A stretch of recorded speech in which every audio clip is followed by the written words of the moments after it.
started with yelling through the wall. Not mine, I don't yell, but his.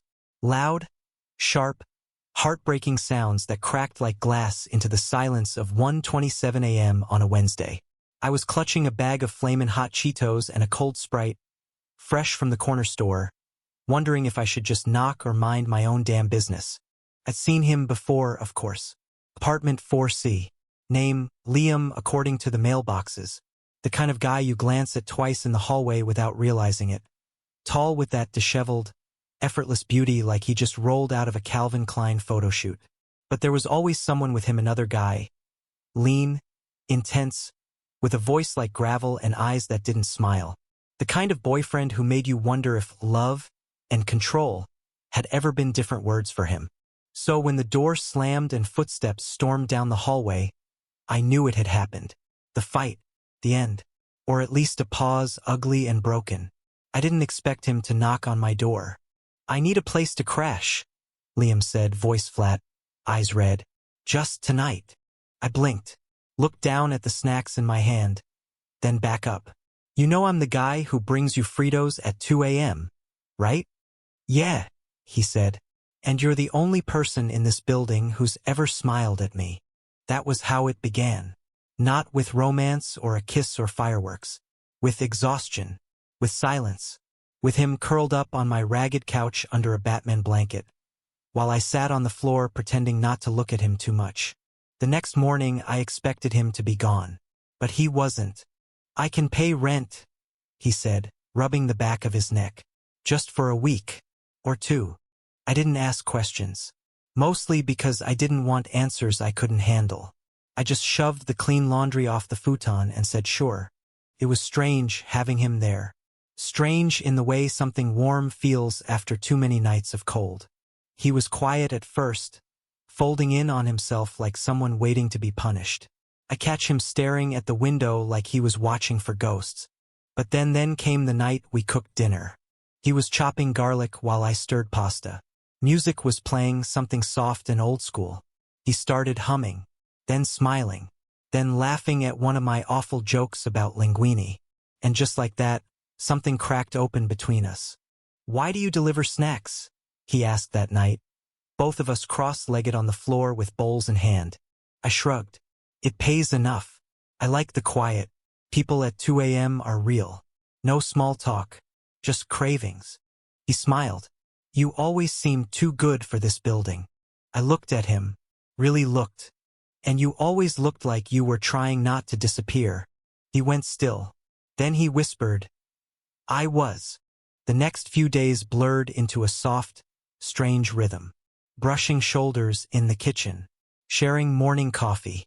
Long, aimless talks at 3 a.m. when sleep was a joke neither of us could tell properly. I learned he liked terrible reality shows. That he could cook like a chef. That he had a tattoo on his shoulder he got drunk one night just to feel something. He learned that I wrote poetry in my phone notes. That I used to dream about being a vet. That I hated silence not because it was quiet, but because it reminded me of my dad leaving. And somewhere between the shared toothbrush and the inside jokes, we stopped pretending he was just crashing. But of course, nothing good stays simple. One night, he didn't come home. I waited. 1 hour. 2. 3. The clock blinked past 4:15 when I heard the key in the lock. He stumbled in. Drunk. Smelling like someone else's cologne. Lip red. Hair messy. Eyes wild. "What happened?" I asked, standing, panic prickling under my skin. He looked at me like he didn't know who I was. Then, voice slurred, "I thought I could go back. Just for closure." To him. He didn't answer. I stepped back. My heart cracked quietly. No yelling. No slammed doors. Just a whisper.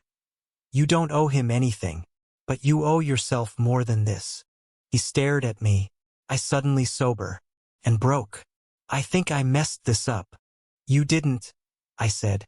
"You're just scared." "I don't know how to not be." That night he slept in my bed. I didn't touch him. Just lay beside him. Hearing the soft, broken breaths of someone trying to hold themselves together. The next morning he made pancakes. Bad ones. Burnt edges, too much salt. But he served them with a flower in a chipped mug. For the guy who delivers snacks. And saved me, he said, shy, sweet, scared. I didn't save you, I told him, fork halfway to my mouth. You walked out on your own.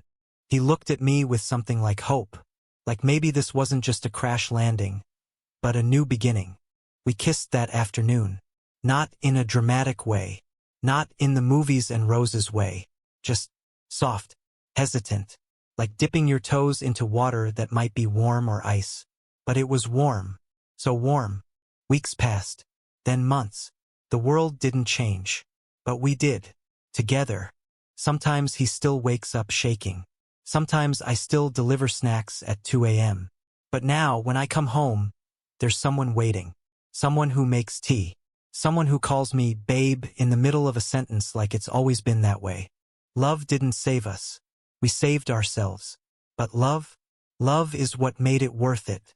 And yeah, maybe I was just the snack guy.